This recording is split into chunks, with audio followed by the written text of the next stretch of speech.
these are some tips for performing the split squat.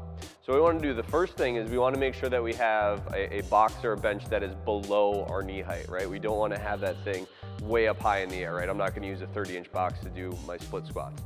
The second thing is you want to make sure that the top of the foot goes on to the bench here. It should be relatively comfortable. It shouldn't just be your toe touching, right? You should have it nice and flat on there, or as best you can. Right? From here, right, you want to make sure that your foot is out far enough. Keeping your foot too close to the bench or that object is going to make it feel a little bit awkward. Now that you're set up, we want to set up your pelvis, right? Because a common thing that we see is as people go down, their pelvis tends to tilt forward. So what we want to do is we want to make sure that both of our butt cheeks are squeezed nice and tight.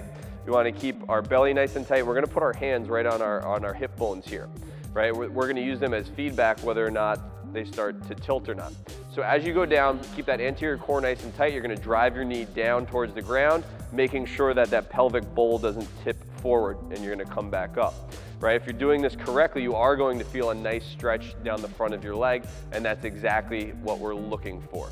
Right? So the big key, anterior core control, make sure that your pelvis isn't tipping forward as you go down, and go down nice and slow as you can, and you can just kind of enjoy that stretch on the way down before you come back up.